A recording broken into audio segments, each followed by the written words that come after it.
Recebi um novo coração. Aleluia. Do Pai, coração regenerado, coração transformado, coração que é ensinado por Jesus.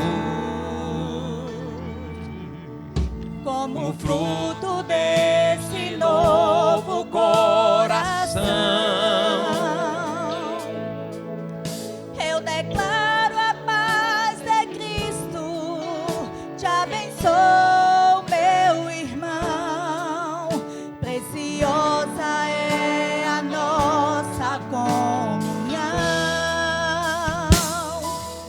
Somos corpos e assim bem ajustados, totalmente ligados, unidos, vivendo em amor, uma família sem qualquer falsidade, vivendo a verdade, expressando a glória do Senhor.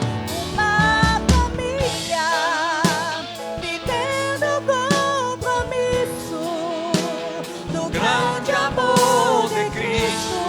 Eu preciso de ti, querido irmão. Precioso és para mim, querido irmão. Recebi um novo coração do Pai, coração regenerado, coração transformado, coração que é ensinado por Jesus. Aleluia. Como fruto desse novo coração, eu declaro a paz de Cristo. Te abençoo, meu irmão. Preciosa é a nossa comunhão. Somos corpos e assim bem ajustados, totalmente ligados, unidos, vivendo em amor, uma família sem qualquer falsidade, vivendo a verdade, expressando a glória do Senhor. Uma família vivendo o compromisso do grande amor de Cristo. Eu preciso de ti, querido irmão. Precioso és para mim, querido irmão. Eu preciso de ti, querido irmão. Precioso és para mim. Aleluia. Glória a Deus. Querido irmão.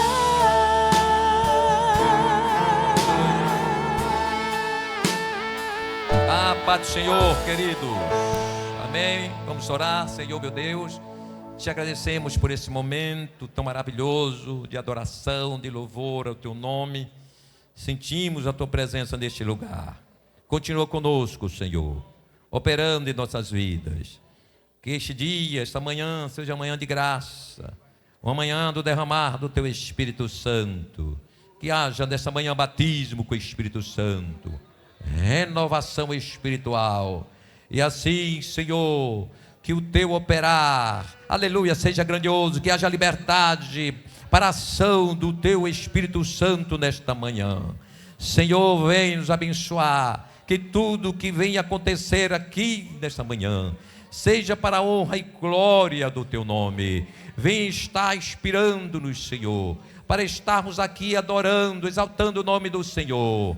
Vem também, Senhor, nos edificando pela Tua palavra, que ao final desta Santa Ceia, esta festa maravilhosa, em que, Senhor, estamos trazendo à memória o sacrifício de Jesus Cristo, nosso Senhor, ao final deste trabalho, estejamos alegres, a nossa alma regozijada no Senhor, por termos sentido e vivenciado a Tua presença nesta manhã conosco, em nome de Jesus, amém. Jesus. Saúde, amada igreja, com a paz do Senhor. Graças a Deus por este dia especial, dia de festa. Estamos iniciando um novo trimestre, o segundo trimestre da Escola Bíblica, e hoje um breve resumo. A lição de hoje, de adultos, é o verbo que se tornou em carne.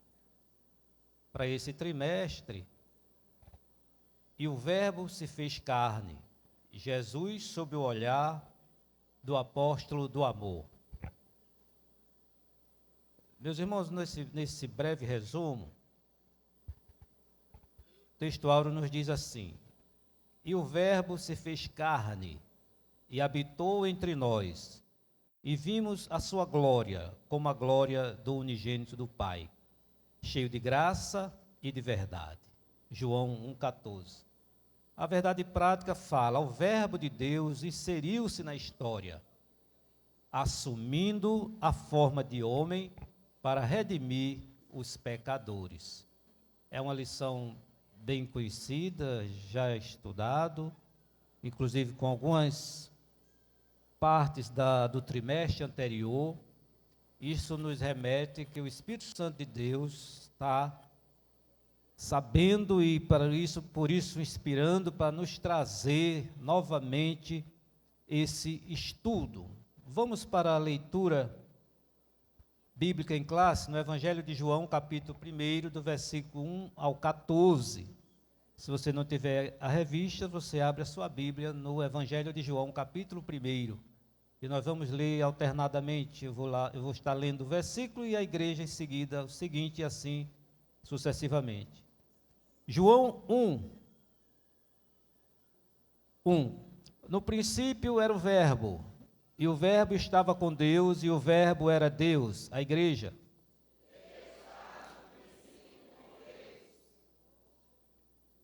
Todas as coisas foram feitas por ele, e sem ele nada do que foi feito se fez.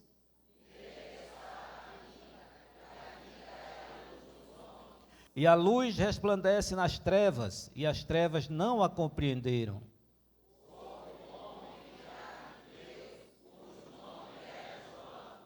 Este veio para testemunho, para que testificasse da luz, para que todos crescem por ele.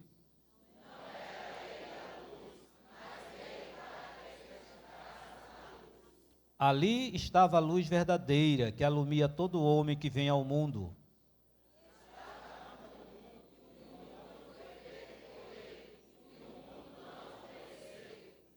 Veio para o que era seu, e os seus não receberam.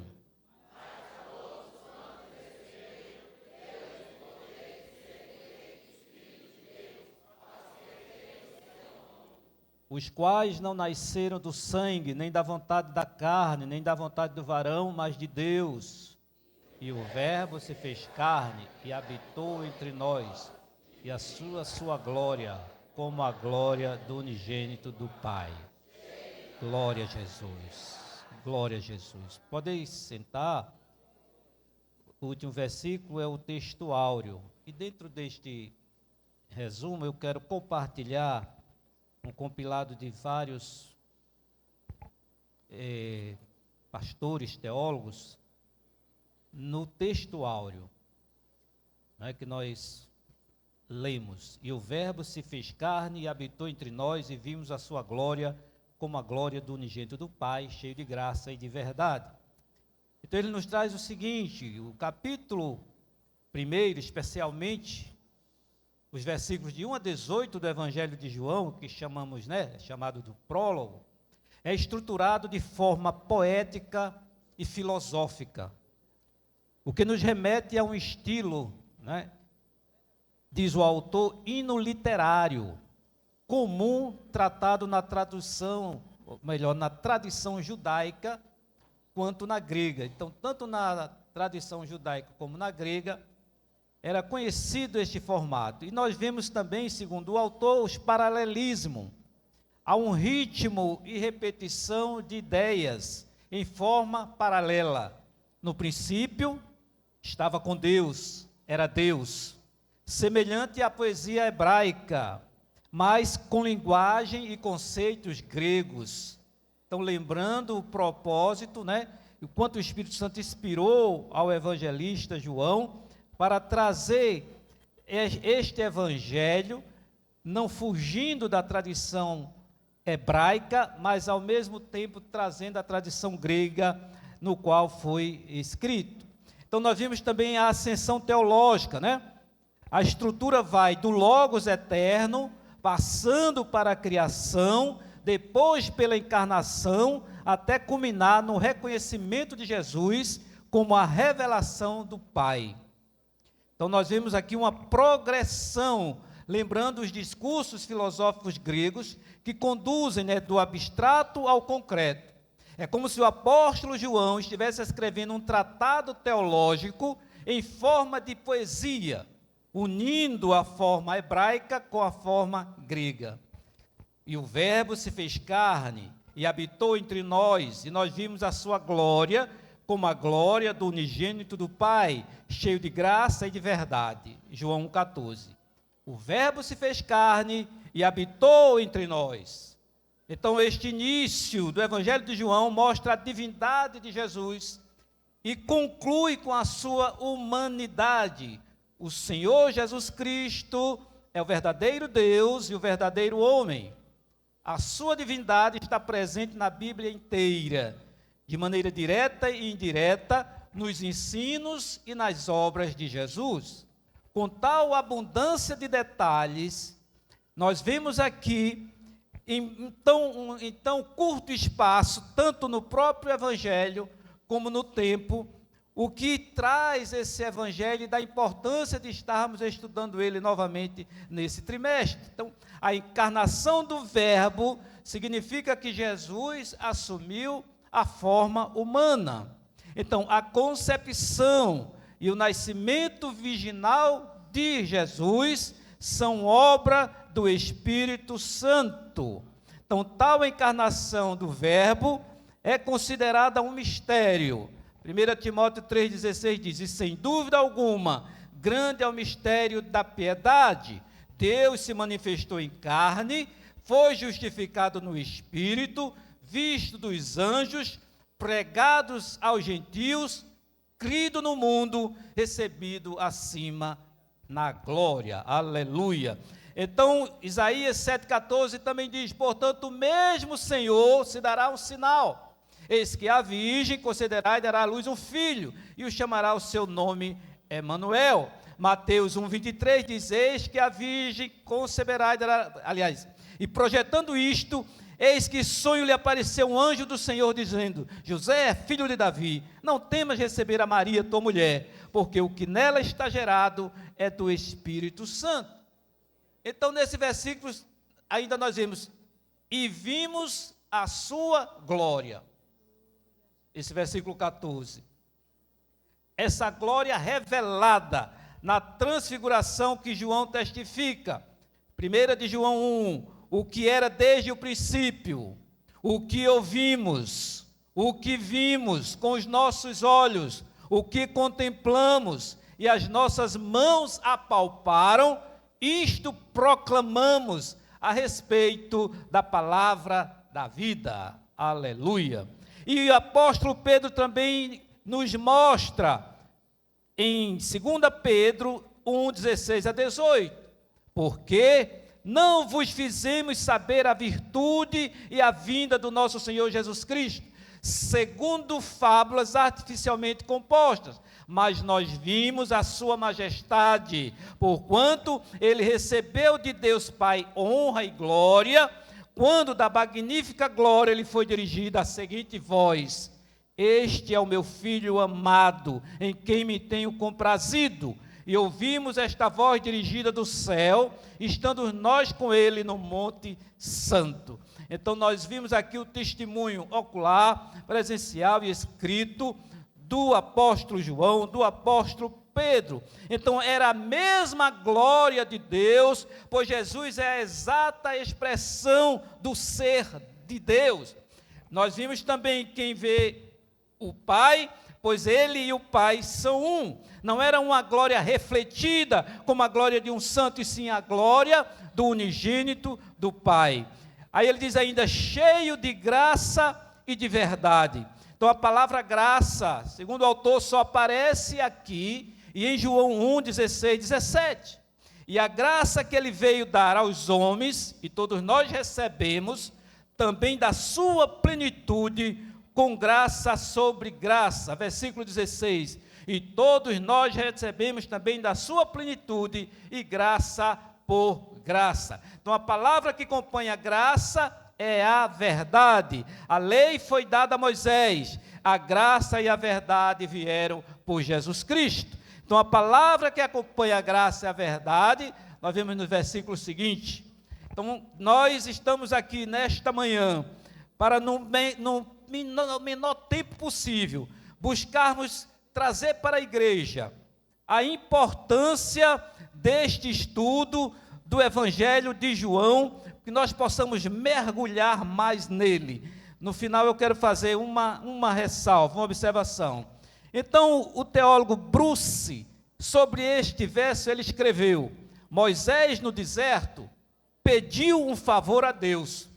Diz Êxodo 33, 18, rogo-te que me mostre a tua glória. A resposta foi: farei passar toda a minha bondade diante de ti, e te proclamarei o nome do Senhor.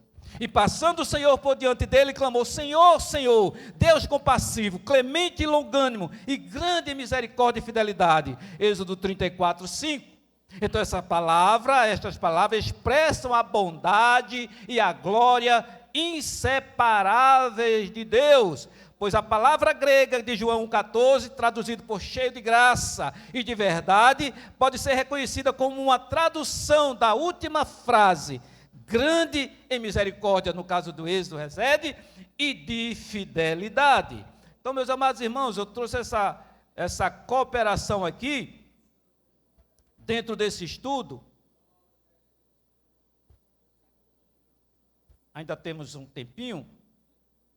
Se você adquiriu o livro do trimestre, se não adquiriu e possa ter visto alguns comentários na internet, eu mesmo recebi e até passei para alguns irmãos. Mas o que é que estou querendo dizer brevemente com isso? O escritor deste trimestre, o pastor Elienay Cabral, que já escreveu diversas revistas, comentários, livros, homem de Deus, nós sabemos que não cometeria, vamos dizer assim, nós somos falhos e podemos errar, mas não cometeria tais erros citados. Então, suponhamos que possa ter sido erro de revisão, de digitação, não sei, e que também a CPAD deve dizer algo a respeito. Mas o que eu quero dizer é que na revista não há nada, né? Está no livro. O livro, como a gente sabe, é um complemento para auxiliar o estudo, e com certeza houve isto. Então, se você já ouviu falar, não considere, a revista está em sua total conformidade com a palavra do Senhor. Então, o que diz esse alguém que teve, e deve ser assim, teve o cuidado de ler e de observar esses fatos e divulgar? até no sentido de aprimorar mesmo, e nós devemos ser assim. Até o que esteja sendo pregado aqui, como os crentes bereanos, devemos olhar se está à luz da palavra de Deus. Então, eu vou só replicar aqui o que foi publicado. O livro de apoio da revista das lições bíblicas, que será usado neste trimestre, cujo título é O Verbo que se fez carne, Jesus sob o olhar do apóstolo do amor, onde palavras de quem postou, é até de Pernambuco, onde o veterano e consultor teológico pastor Elianai Cabral comenta em 13 lições o Evangelho de Jesus escrito por João. O que ele está postando não visa atacar, palavras dele, o nobre pastor, que tem um longo currículo e serviço à nossa denominação, muito menos a casa publicadora. É apenas mais uma tentativa de pedir aos responsáveis pelo ensino doutrinário e teológico das nossas Assembleias de Deus, que tenham maior rigor com as suas publicações, revisão, correção, né? Que essa coesão doutrinária, para que uma revista não entre em contradição com a outra. Como eu disse, esse trimestre tem um pouco a ver, ou muito, com o que terminamos de estudar. Aí ele diz, é muito cansativo, trimestre após trimestre, nós, os professores e superintendentes, temos de contornar esses erros que poderiam ser evitados. Aí quais são os erros que ele aponta? Eu não comprei o livro. Na página 21 do livro de apoio, está escrito, mas esvaziou-se dos atributos da divindade para se manifestar literalmente como homem comum. Tem alguma coisa aí? Cadê os alunos, os professores? Está no livro, mas esvaziou-se dos atributos de divindade para se manifestar literalmente como homem comum. Então vamos lá. Essa afirmação, que é conhecida como doutrina de quenoticismo, que afirma o esvaziamento de Cristo dos atributos divinos, entra em flagrante contradição com a revista passada, escrita pelo pastor Ezequiel Soares, que na lição 7 classifica o quenoticismo como heresia. Na página 22 está escrito, voluntariamente o verbo divino esvaziou-se a si mesmo em toda a sua glória, para manifestar-se apenas como homem e enfrentar o vitupério do Calvário. Então, é uma afirmativa completamente herética, pois desfaz a doutrina da dupla natureza de Jesus. Ele era Deus e homem, não apenas homem, além de contradizer a própria ortodoxia histórica do cristianismo, contradiz a própria declaração de fé das Assembleias de Deus, que diz na página 28, a humanidade de Cristo está unida à sua divindade, pois ele possui duas naturezas, e essa união mantém intacta as propriedades de cada natureza, o que está claramente expresso em o Emanuel. Na página 154 do referido livro, tratando sobre a ressurreição do Senhor, o comentarista escreveu, ele não ficou preso na sepultura cavada na rocha, porque os anjos de Deus vieram e removeram a pedra redonda e pesada. Afirmação semelhante na página 155. Aí diz o escritor, a remoção da pedra pelos anjos não visava auxiliar o Senhor Jesus na sua saída do túmulo, vez que com o corpo glorificado, ele não possuía mais limitações físicas, como exemplificado nas várias aparições após a ressurreição. João 20, 19 e 23. Então, os anjos não removeram a pedra para Jesus sair. Ele nem estava mais lá. A pedra foi removida para que as mulheres e os discípulos entrassem no sepulcro. Então, essa observação, pedido também pelo nosso pastor, o pastor Jair, para que nós, se já ouvimos, podemos estar refutando. Quem não ouviu está sabendo, e quem está com o livro, se não observou, observe, e é um aprendizado para nós, aquilo que vamos ler, observar se está condizente com a palavra de Deus. Mais 5 minutos, pastor, aqui. Vamos entrar propriamente, né? Já falei da lição. Então, qual o propósito do Evangelho? O Evangelho de João, né? Autoria e data, é o primeiro tópico. O apóstolo João é o autor do Evangelho que leva o seu nome. O escritor F.F. Bruce, ele identifica o autor como discípulo amado né, uma tradição confirmada por Irineu no seu livro Encontra a Heresia, capítulo 1, seção 1, que data o Evangelho por volta de 90 depois de Cristo, escrito em Éfeso. Bruce destaca que esses dados posteriores refletem um contexto de reflexão teológica madura, externo para combater heresias como o gnosticismo. Então, observem, repito, da importância de voltarmos a ler, a meditarmos todo o Evangelho de João, e isto está bem atual para que nós possamos estar refutando tudo aquilo que vier em contrário. Então, qual o propósito do Evangelho, segundo o subtópico? O Evangelho de João tem como um dos seus propósitos levar o leitor a crer que Jesus é o Cristo, Filho de Deus, e ao crer encontrar vida em seu nome, João 20, 31. O escritor Leon Morris, em O Evangelho segundo João, ele diz que João 20, 31 é a chave hermenêutica do Evangelho, revelando o seu propósito evangelístico, gerar fé salvífica, João 3,16, João 11, 25 a 26. E ele observa ainda que o prólogo, João 1, 1 a 14, funciona como uma introdução teológica, preparando o leitor para reconhecer Jesus como Messias, o Filho de Deus. Aleluia. A natureza de Jesus, subtópico 3. Apesar do Evangelho de João sublinhar de forma clara a dimensão divina de Jesus, o apóstolo também aborda a sua natureza humana. João 8, 39, 40, 9, 91. O escritor Parker, no livro Conhecendo Deus, argumenta que João apresenta Jesus como plenamente Deus. João 1, 1, 10, 30. E plenamente homem. João 4, 6, 19, 28. Uma união essencial para a redenção. O Parker destaca ainda que a morte expiatória de Jesus, João 1, 29, só tem valor porque Jesus é o Cordeiro de Deus, divino e humano. Aleluia. Segundo tópico, Jesus, o Verbo de Deus. A revelação adicional, a revelação que ultrapassa o passado.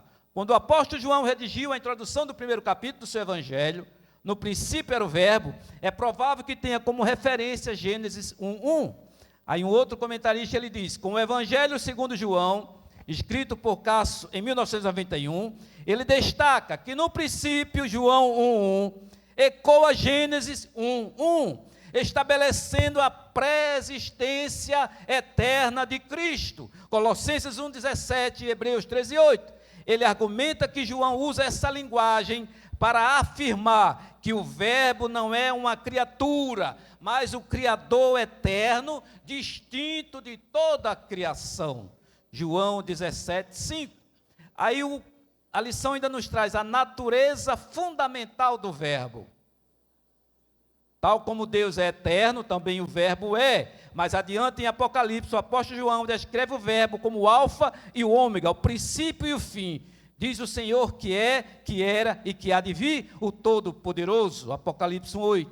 O escritor Sproul, em A Santidade de Deus, de 1985, ele faz também essa conexão de Apocalipse 1:8 a João 1:1, afirmando que o verbo, como alfa e ômega, Isaías 44:6, revela sua soberania absoluta sobre o início e o fim de todas as coisas. Ele vê isso como motivo para inspiração reverente.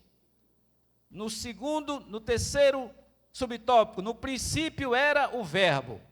Conforme já referimos no grego, do Novo Testamento, a palavra que se traduz por verbo é logos, significa palavra. Aí o mesmo escritor F.F. Bruce, ele diz, logos transcende o uso filosófico grego, como em Heráclito ou os estoicos, filósofos gregos, sendo que em João, a revelação pessoal de Deus, Hebreus 1, 1 e 2, João 14, 9, ele, o autor, destaca que Jesus é o Logos como a palavra viva, que comunica Deus aos homens. João 1, 18, que diz: Deus nunca foi visto por alguém, o Filho unigênito que está no seio do Pai, esse o revelou. Glória a Jesus. Ainda no terceiro tópico, para concluirmos, a encarnação do Verbo, a manifestação do Verbo e a luz do mundo.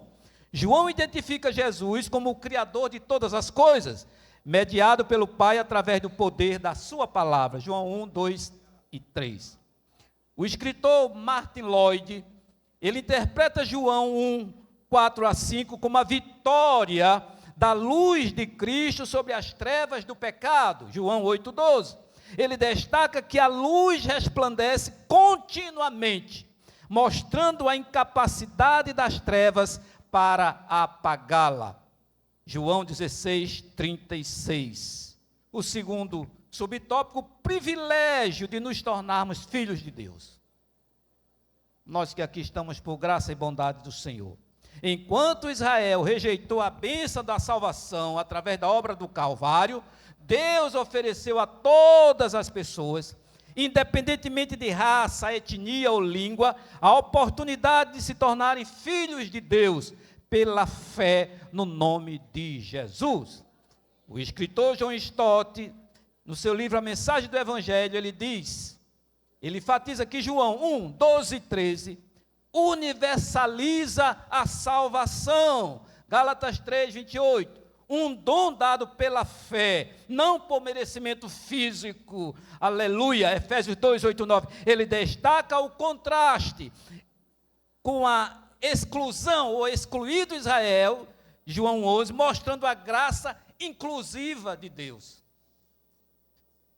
É mais profundo, mas nós vamos ter o trimestre todinho para estudar com mais detalhe. Então, finalizando o terceiro subtópico, a manifestação e a habitação do Verbo. A frase "o Verbo se fez carne" sugere a humanização de Deus, que passou a viver entre os homens. O termo verbo possui uma conotação muito mais rica e profunda do que qualquer conceito filosófico. Aí eu vou para um outro autor, Biele, acho que a pronúncia é essa. No Novo Testamento teológico ele conecta habitou ao Êxodo 25, 8, onde Deus habitava no tabernáculo. Agora, plenamente em Cristo, João 2, 19 a 21, o escritor argumenta que a encarnação é o novo templo de Deus entre os homens. Aleluia. Apocalipse 21, 3. Bruce diz ainda que João 1,14 revela a glória divina na humanidade de Jesus. Filipenses 2, 6 a 8. Cheia de graça e de verdade. João 1,17.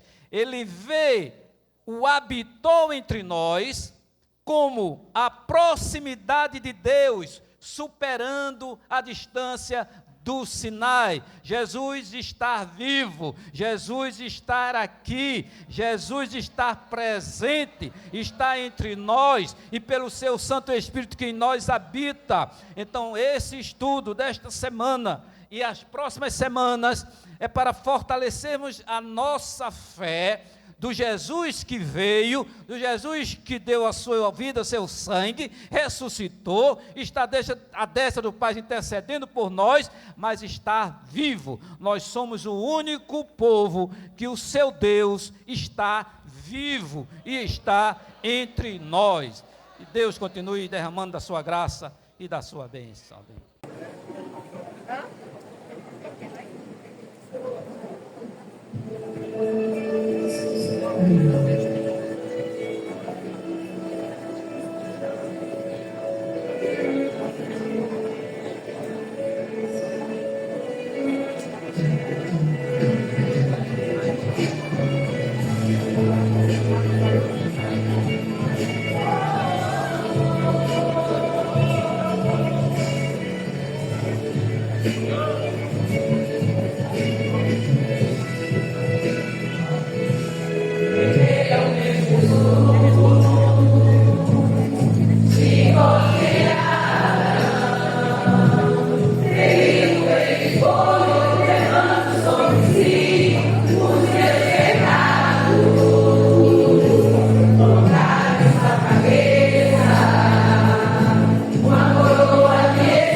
aconteceu.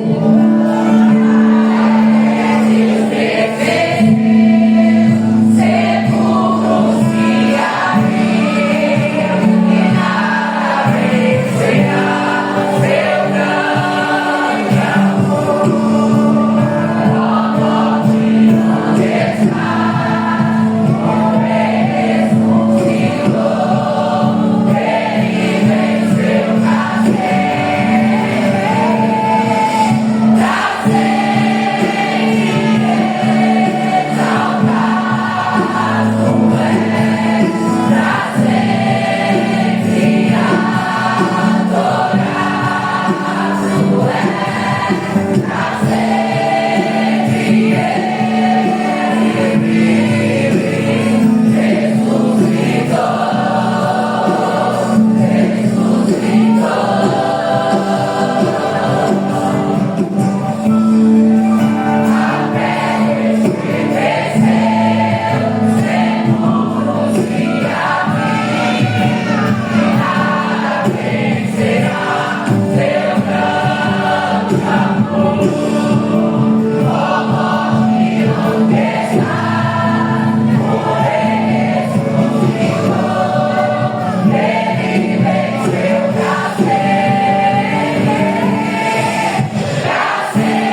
ali onde o Senhor Jesus estava ali. Estou ao pé da cruz, sabendo que pequei, e o que me faz é saber que ali é o meu lugar e que ainda estou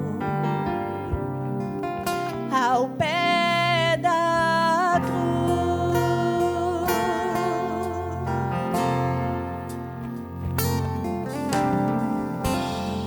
E um fio carmesim ligou Jesus a mim. Senti meu coração arder quando eu ouvi a voz de quem estava em meu lugar me perdoar. Ao pé da cruz estou vendo Jesus morrer. Me dói reconhecer que este lugar é meu. Jesus, eu que pequei e a cruz herdei, mas de lugar trocou. Foi seu amor que me deixou ao pé da cruz. Você já parou para pensar na dor que Jesus sentiu? Que dor Jesus sentiu, maior no coração, e ao mundo que o negou, perdoou e fez entender que a gente errava sem querer. E ao pé da cruz estou vendo Jesus morrer. Me dói reconhecer que este lugar é meu. Jesus, eu que pequei e a cruz herdei, mas de lugar trocou. Foi seu amor que me deixou ao pé da cruz.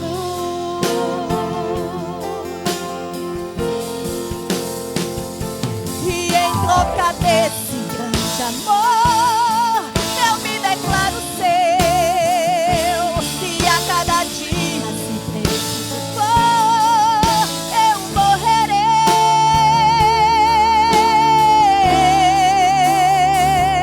Ao pé da cruz estou. Me dói reconhecer que este lugar é meu. Jesus, eu que pequei e a cruz herdei, mas de lugar trocou. Foi seu amor que me deixou ao pé da cruz.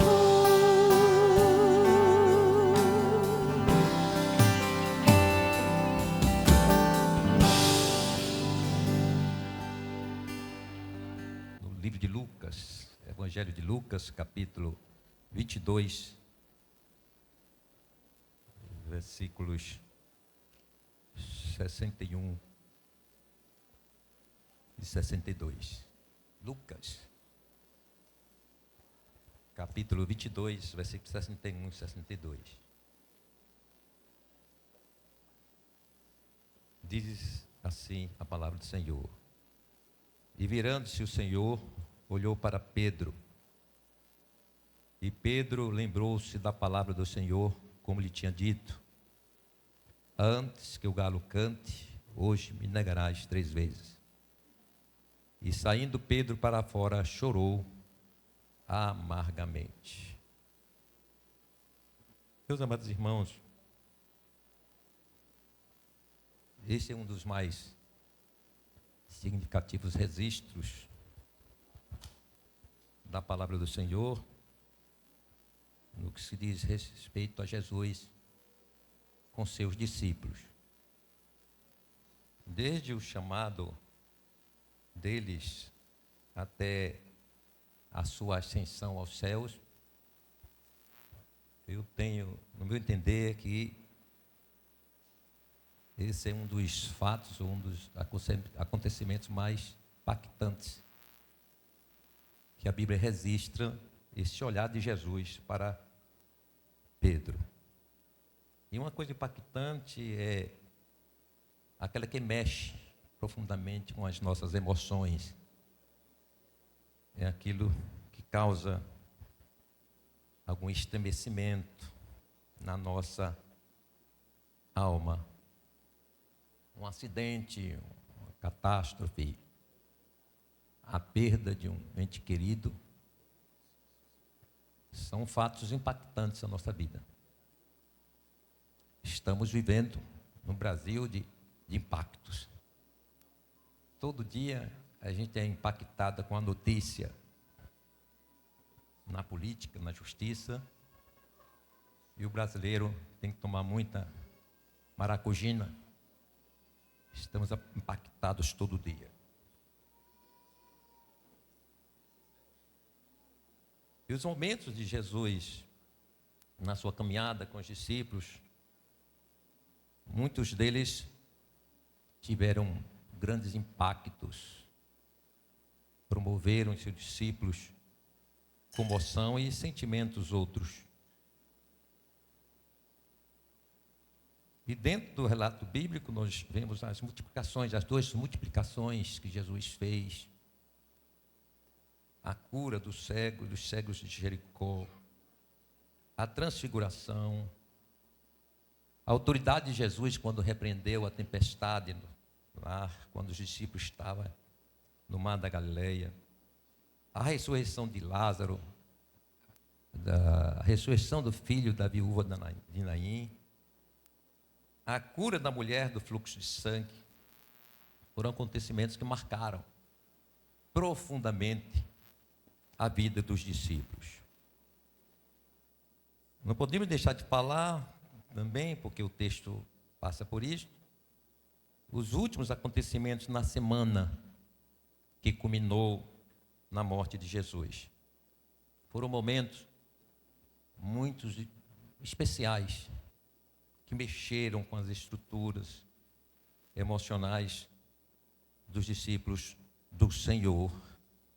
A última ceia foi maravilhosa, mas também impactante, quando o Senhor revelou que no meio deles estava um que era o traidor. O Getsemane, a oração, a amargura de Jesus, o cálice amargo que ele teve que sorver, o beijo de traição de Judas, a própria prisão de Jesus, sua condenação à cruz, o silêncio e o afastamento de seu pai no momento, no ápice do sofrimento, quando ele estava ali próximo a entregar o seu espírito. Todos esses acontecimentos abalaram os seus discípulos, mas o olhar de Jesus para Pedro suplantou a todos eles. E o impacto de um olhar, ele é poderoso. O olhar pode ser mais eficiente que uma expressão oral. Pode dizer mais que palavras. Um olhar pode ser mais poderoso do que uma agressão física. O olhar pode despertar sentimentos diversos. Amor, afeto. Também pode sinalizar comportamentos imorais, como a lascívia. Um olhar pode despertar sensualidade e pureza. Também um olhar ele pode destilar ódio. Um olhar também pode suscitar o rancor de uma pessoa. Provérbios 6, 12, 13, Salomão, ele fala do olhar como um instrumento do homem maligno. Ele diz: o homem mau, o homem iníquo, tem a boca pervertida, acena com os olhos. Veja como poderoso é o olhar. Mas o olhar de Jesus, seja qual for a forma e a intenção do seu olhar para uma pessoa, sempre causará alguma reação. O olhar de Jesus, ele é um olhar singular.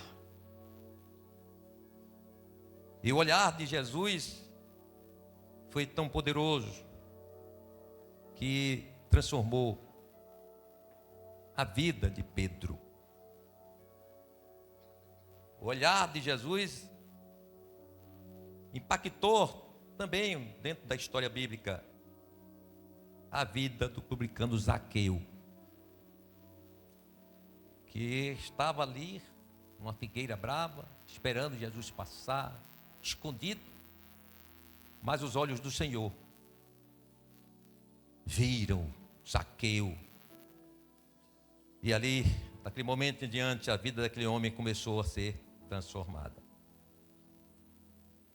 E aí a gente avalia que se o olhar de Jesus, ele não causa nada em nós,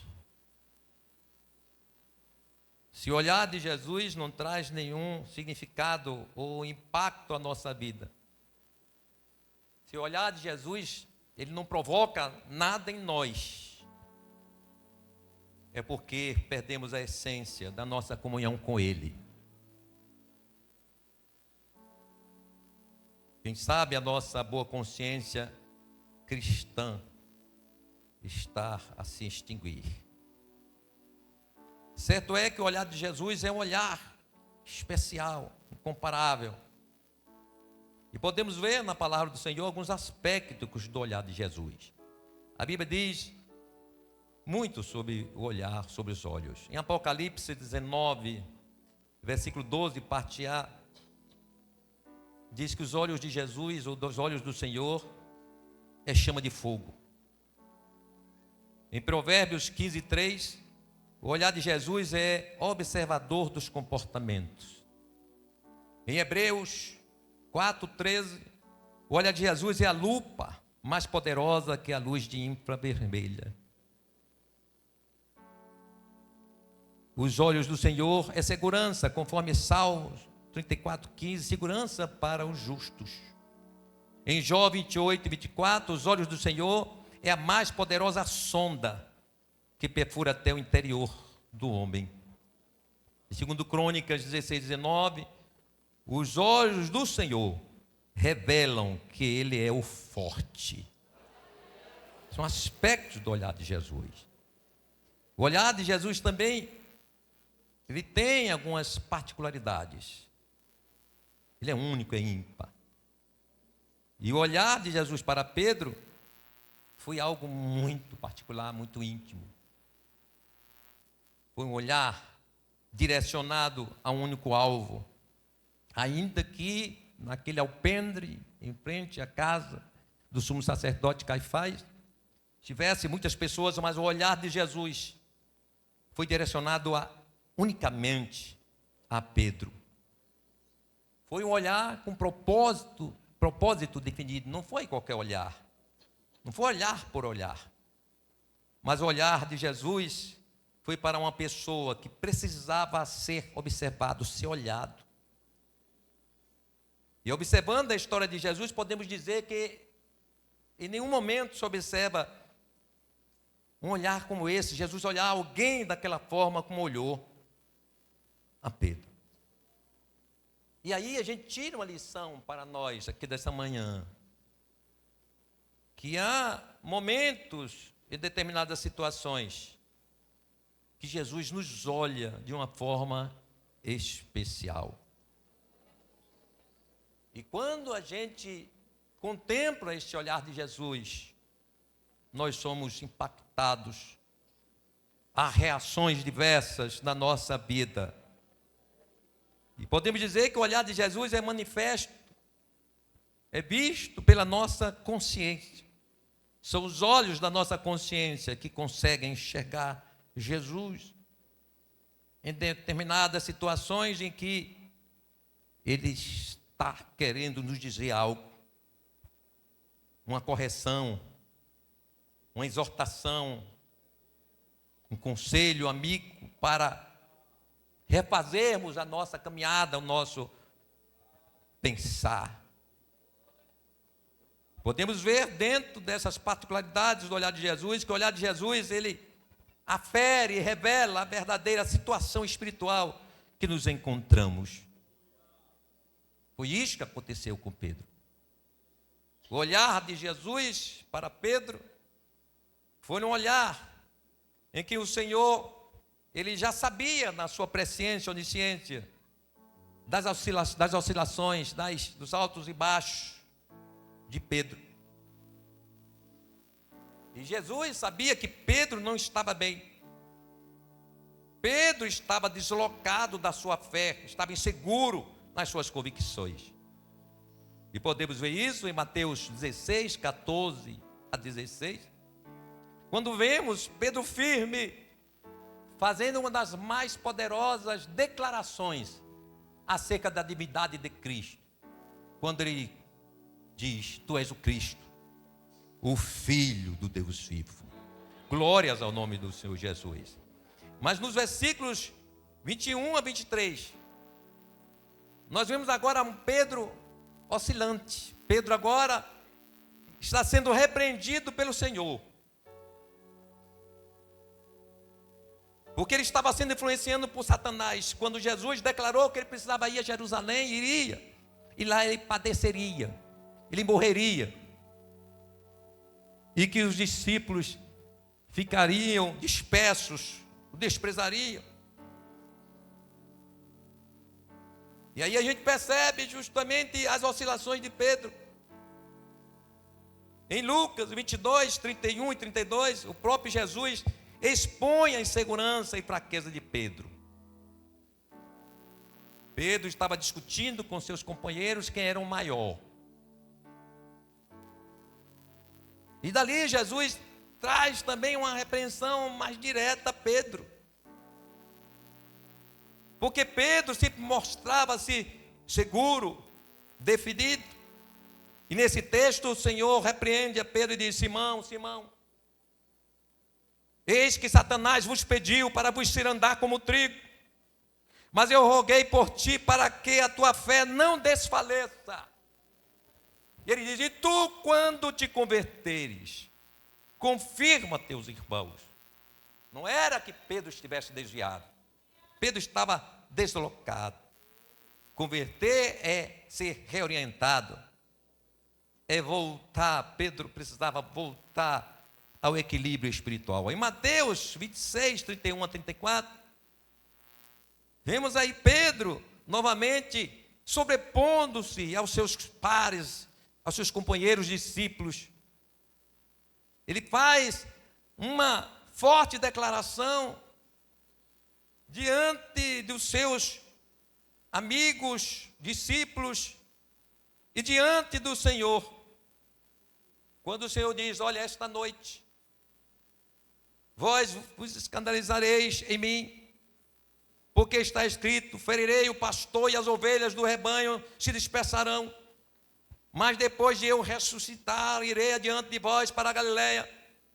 Aí Pedro, sempre imprudente, sempre precipitado nas suas falas, sempre também se mantendo no espírito também de exaltação, diz: Mas Pedro respondendo disse-lhe: Ainda que todos escandalizem em ti, eu nunca me escandalizarei.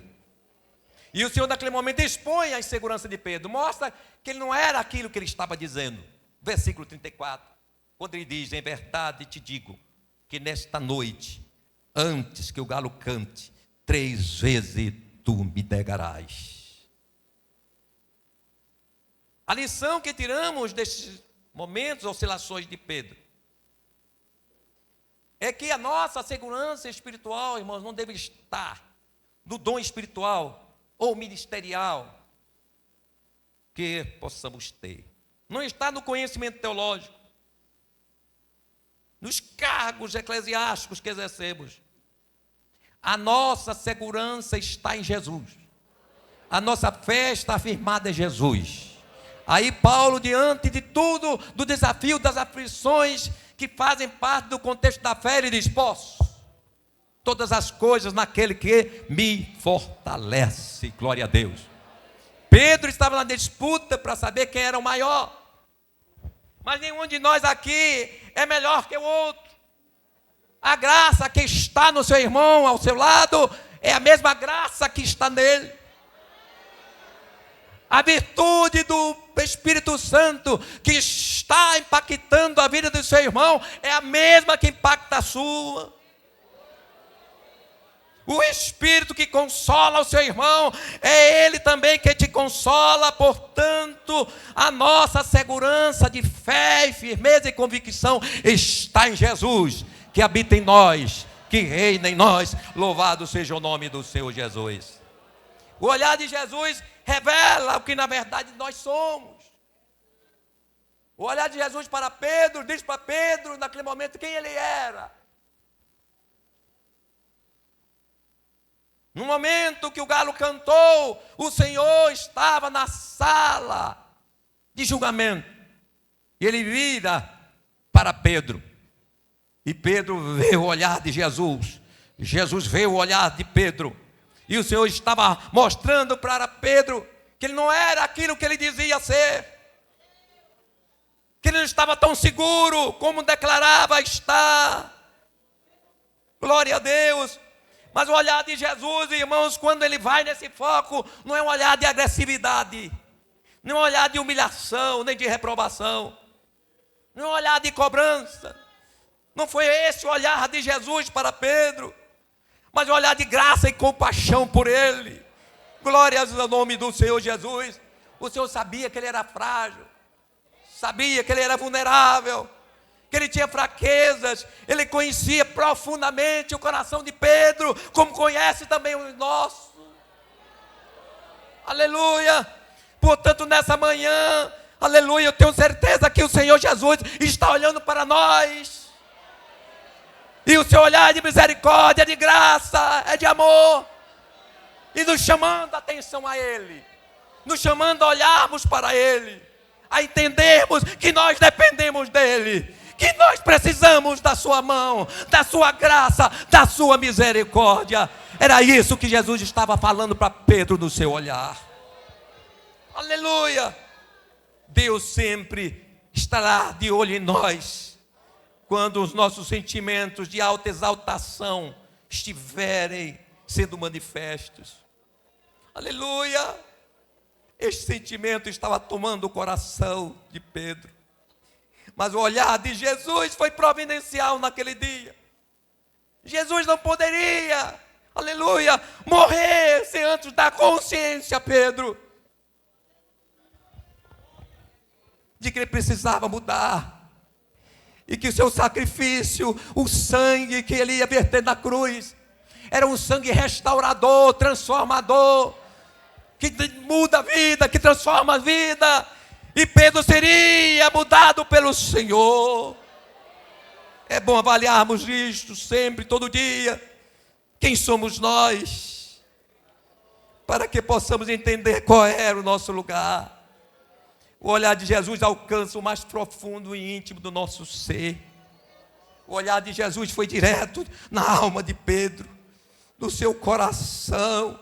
Assim é o impacto do olhar de Jesus. Quando Jesus olha para nós, o seu olhar vai até a nossa alma, traspassa a alma, chega ao espírito. Ele mexe com o nosso ser.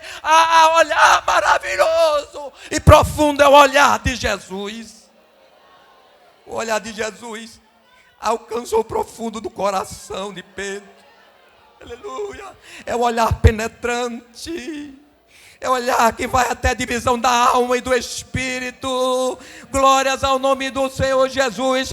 Que olhar profundo de Jesus. Esse olhar, Ele nos expõe, nos deixa nu diante dEle. Oh, glórias ao nome do Senhor. Esta manhã, o olhar de Jesus está para cada um de nós. Jesus está nos vendo, contemplando as nossas falhas, as nossas dificuldades, as nossas lágrimas, os nossos esforços.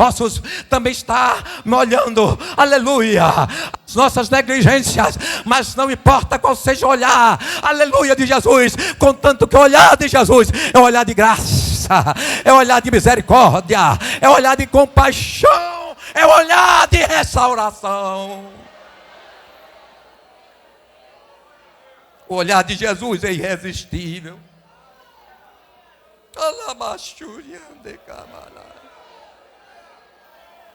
O olhar de Jesus estraçalhou o coração de Pedro.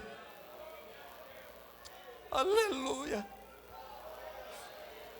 E é interessante porque o olhar da criada para Pedro nada causou, ele negou Jesus. Mas quando o olhar de Jesus foi para Pedro, foi a alma de Pedro, foi o espírito de Pedro, foi a consciência de Pedro. O olhar de Jesus abalou. Pedro não resistiu. Pedro foi impactado. Aleluia. Naquela hora Pedro foi alcançado pelo olhar da misericórdia de Jesus. Aleluia. O olhar de Jesus mexeu com a consciência dele. O texto de Lucas 22, versículos 61 e 62 diz que virando-se o Senhor olhou para Pedro. Diz, e Pedro lembrou-se da palavra do Senhor, como lhe havia dito, antes que o galo cante, hoje me negarás 3 vezes. E o texto diz, saindo Pedro para fora, chorou amargamente. O olhar de Jesus é irresistível. Aleluia. Na Bíblia registra também que Jesus, o seu olhar impactou a vida de um homem que procurou olhar para ele, que foi justamente o olhar de Zaqueu.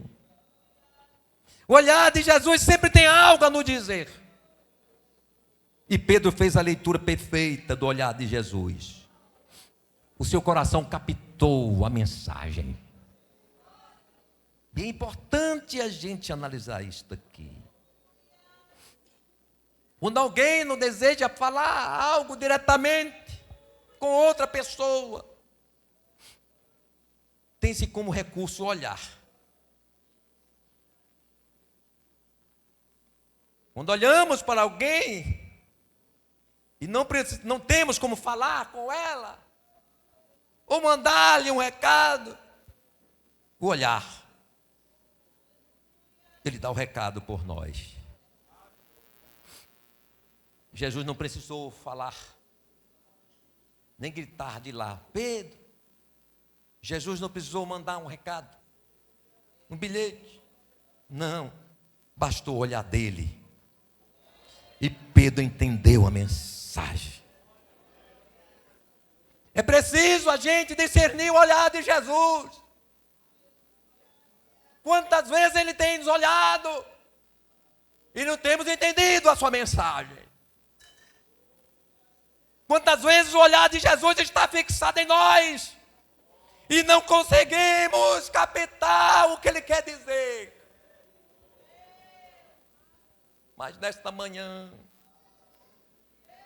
capita, discirna, entenda o que o olhar do Senhor quer te dizer nesta manhã, dessa ministração. Deus tem algo a nos dizer pelo seu olhar, Ele está nos vendo. Ele está aqui. E os seus olhos estão sobre nós. Aleluia. Pedro entendeu a mensagem do olhar de Jesus. O detalhe importante da particularidade do olhar de Jesus é que os olhos de Jesus sempre vão estar em lugares estratégicos. E os lugares estratégicos são aqueles em que Ele sabe que nós vamos passar por Ele. Vamos passar por ali. É onde Ele entra em cena. Não foi coincidência. Pedro está sentado ali. Não foi coincidência, o Senhor está justamente na janela em que Pedro pudesse vê-lo e ele ver a Pedro. Jesus estava no lugar estratégico. E aquele lugar era o lugar e a hora que ele escolheu para surpreender a Pedro. Jesus aguardava por aquele momento. Na sua presciência de Deus, já tinha visto a negação de Pedro diante daqueles que estavam ali, pressionando, questionando. O Senhor viu.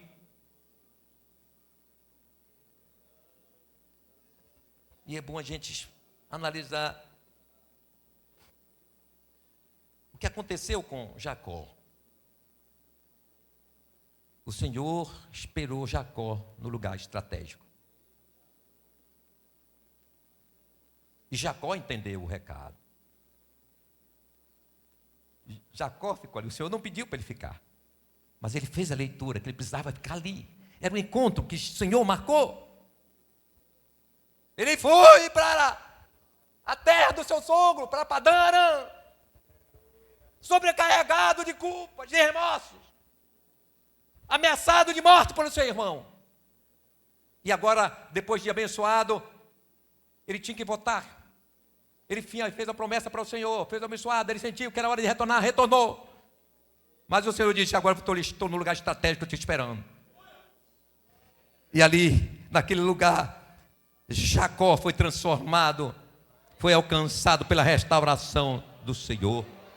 Na nossa vida há lugares estratégicos que Deus está a nos esperar. Momentos em que Ele não quer falar conosco de forma direta pela sua palavra, ou mesmo usando em profecia. Ele diz: eu quero te ver, eu quero te olhar, eu quero que você olhe os meus olhos. Os lugares e horas estratégicos de Deus são as esquinas e as encruzilhadas das nossas vidas, nos conflitos internos, nas aflições, ou mesmo nas oscilações da nossa fé. Está lá o Senhor nos esperando. Eu te espero aqui. Deus sabendo tudo. E essa é a nossa graça. Ninguém sabe aqui o que vai acontecer conosco, mas Ele sabe. E Ele está nos esperando no lugar estratégico.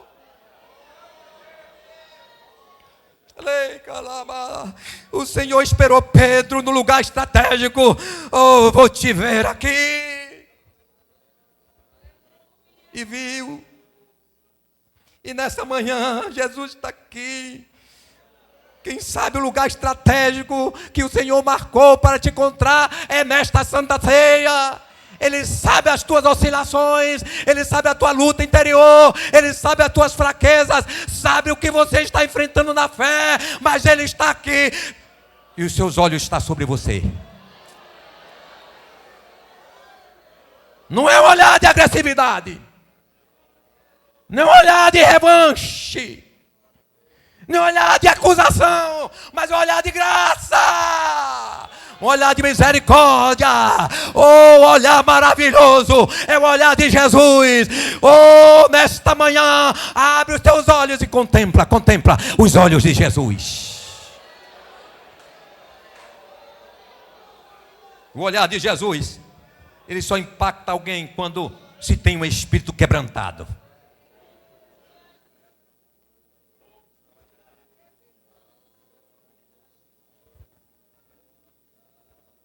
O olhar de Jesus é para aqueles, não é aqueles que são super fortes.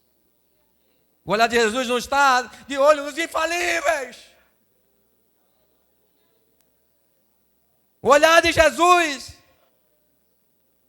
ele não impacta aqueles que se sentem santíssimos. O olhar de Jesus só impacta quem tem um coração quebrantado. O choro amargo de Pedro não se resume a um simples sentimento de remorso. Não. É mais que isso. Foi o evidenciar de um espírito quebrantado, de um coração arrependido, tal qual foi o coração de Davi, que está lá no Salmo 51, versos 3 e 4, quando o profeta Natan fala do seu pecado. E Davi se quebrando, ele já tinha um coração quebrantado, tinha pecado, que pecados bárbaros foi o de Davi, mas o olhar do Senhor é maior do que os nossos pecados. Porque não há infalível, não há super crentes, não há super pastores, há homens e mulheres que dependem da graça e misericórdia do Senhor.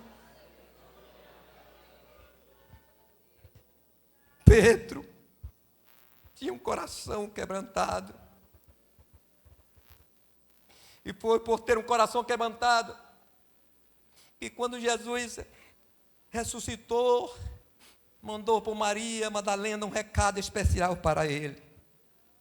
Mandou dizer aos discípulos, olha, diga aos discípulos que eu estou indo para Galiléia, mas ele diz para e a Pedro, destaca Pedro. Disse, ali o vereis como ele vos disse. Ele sabia, Jesus sabia como estava o coração de Pedro. Pedro estava com o coração dilacerado, por ter negado aquele que ele tanto amava. E aí a gente analisa que o Senhor, como Ele é maravilhoso, Ele sempre vai ao encontro daquele que tem um coração quebrantado. Volta a Davi, no Salmo 51:17, ele diz, os sacrifícios para Deus são um espírito quebrantado. Há um coração quebrantado e contrito, não desprezarás, ó Deus. O olhar de Jesus traz à memória os momentos marcantes que tivemos com Ele. Minha imaginação é que quando Pedro sentiu o olhar de Jesus, ele trouxe à sua memória toda a trajetória, desde o seu chamado até o momento da cruz. Pedro refletiu, trouxe à memória. Ele lembrou dos milagres, das curas, as libertações de demônios, ressurreição de mortos, a autoridade de Jesus na sua pregação.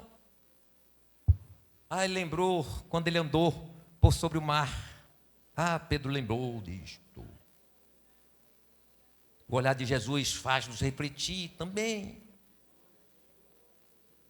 O calor da nossa fé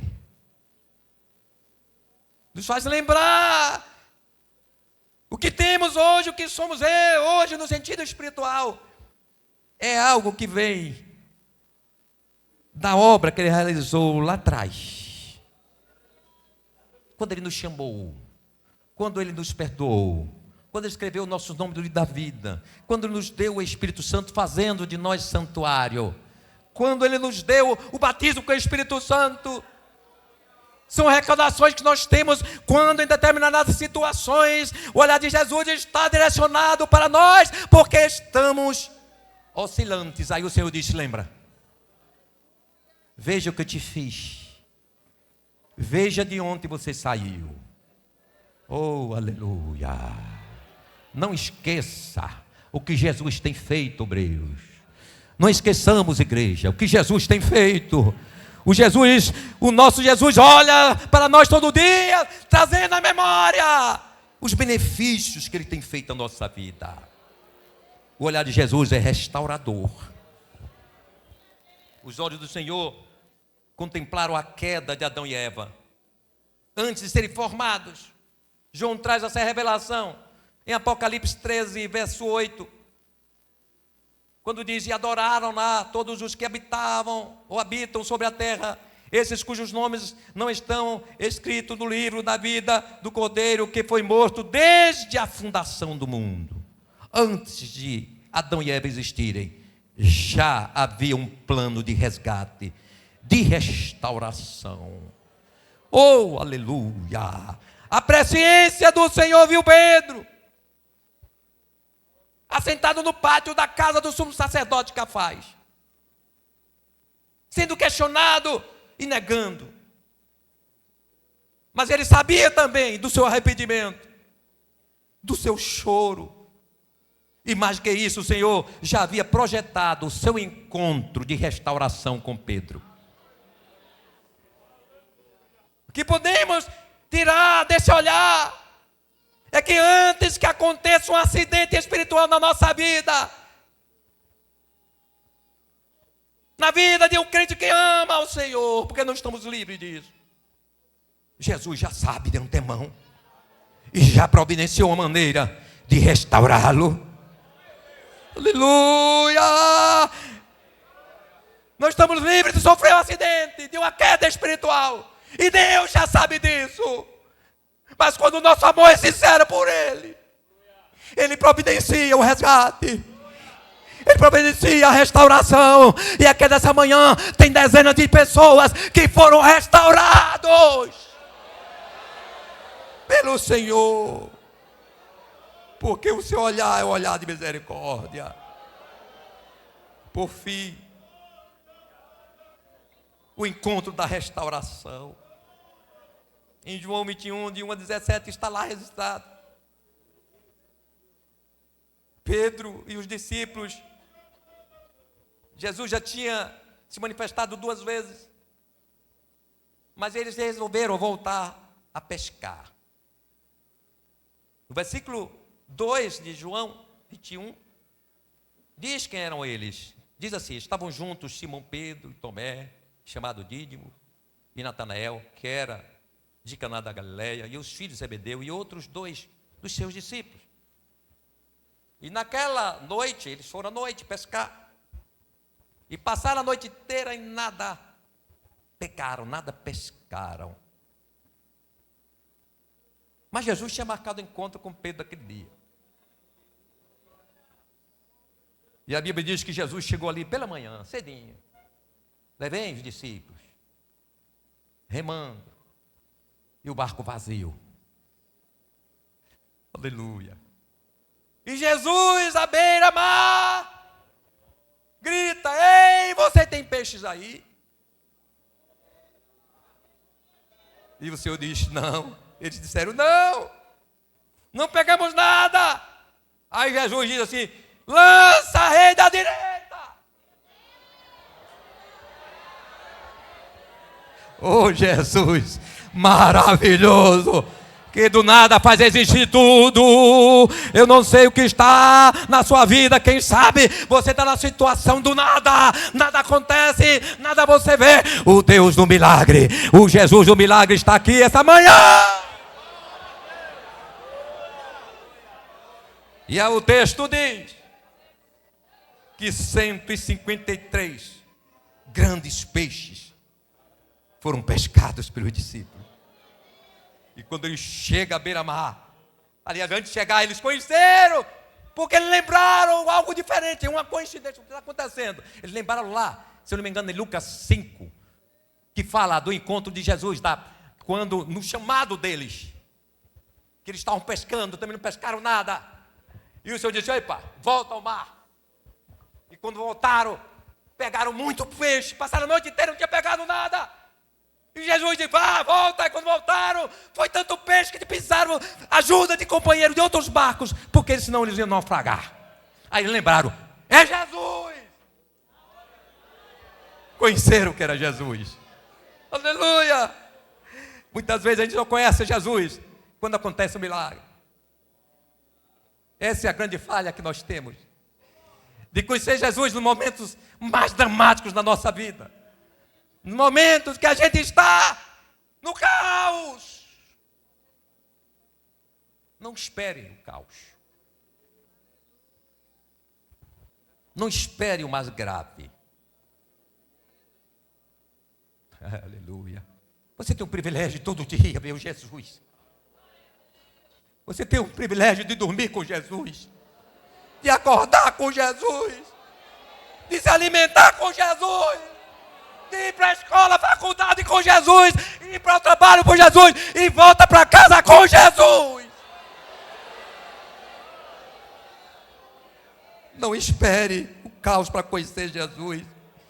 Conheça Jesus todo dia, na alegria, nos momentos de abastança, que tudo está fluindo bem. Mas lembre de Jesus também quando nada vai bem. Finalmente, nos versículos 15 a 17 de João 21, é o momento do fechamento da história de restauração de Pedro. Resultado daquele olhar. E o texto diz: e depois de ter jantado, depois daquele momento ali, Jesus estava na beira-mar já com os peixes fresquinhos, já frito, assado na brasa. Mas Jesus marcou uma janta. Vamos jantar e aproveitar também dos peixes que pegaram. Aí diz: e depois de ter jantado, disse Jesus a Simão Pedro: Simão, filho de Jonas, amas-me mais do que estes? E ele respondeu: sim, Senhor, tu sabes o que te amo. Disse-lhe: apacenta os meus cordeiros. Verso 16, tornou a dizer-lhe segunda vez: Simão, filho de Jonas, amas-me? Disse-lhe: sim, Senhor, tu sabes que te amo. Disse-lhes: apacenta as minhas ovelhas. Disse a terceira vez: Simão, filho de Jonas, amas-me? E tem uma versão que diz: amas-me mais que seus irmãos, porque ele tinha dito que podia todo mundo negar, mas ele não negaria o Senhor. Aí Simão, na terceira vez, se entristece. Ele lembrou dos 3 momentos que ele traiu, que ele negou o Senhor. E ele diz assim: Senhor, tu sabes que eu te amo. Aleluia. Jesus sabe que você ama Ele.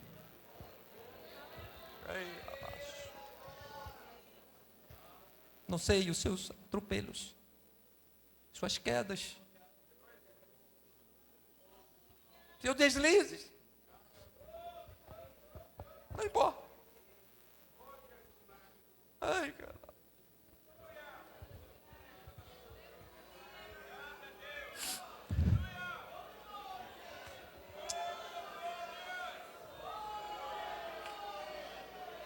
Ele sabe que você ama Ele. Foi um acidente. Você não planejou isso.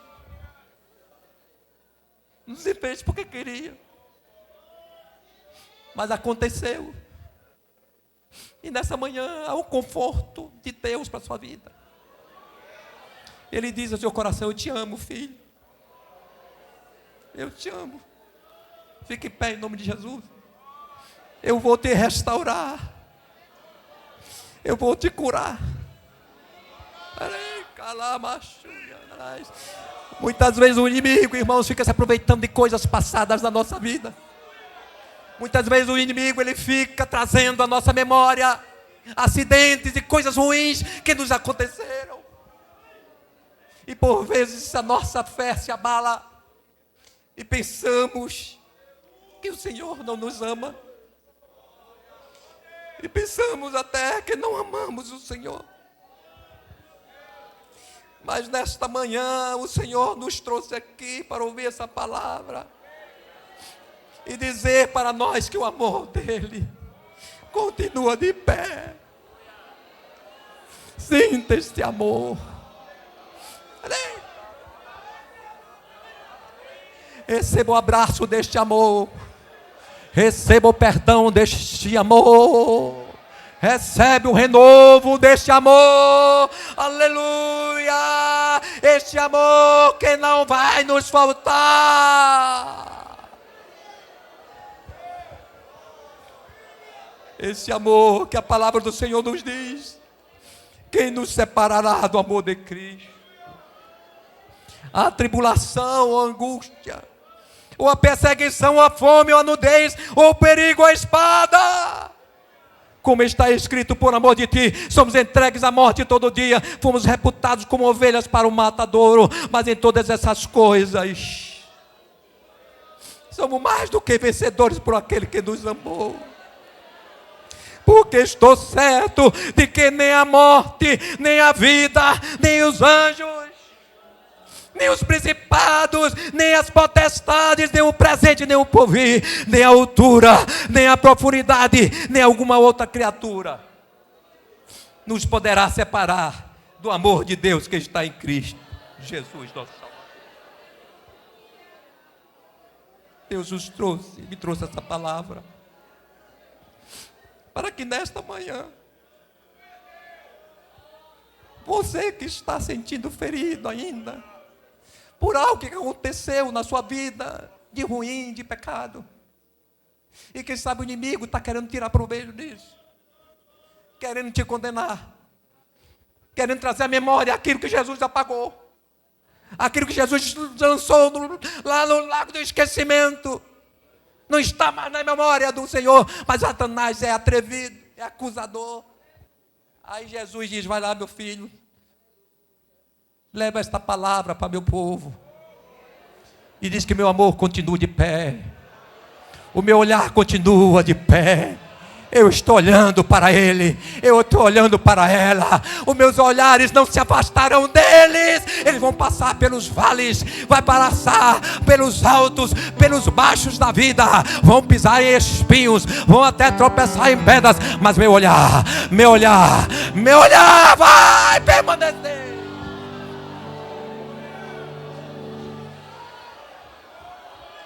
Olha abaixo.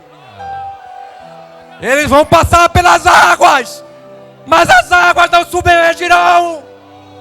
Eles vão passar pelo fogo, mas o fogo não vai queimar eles. Porque eu sou sem Senhor. Ei, caxamarabá. Recebe essa palavra. Recebe essa palavra. Te anima em Cristo Jesus. Seja renovado. Seja renovada. Ai, calamachuianda. Você vai tomar essa ceia com a sua cabeça erguida, com a consciência tranquila, porque o sangue do Cordeiro passou por aí, passou na tua casa, passou na tua vida, passou no teu casamento.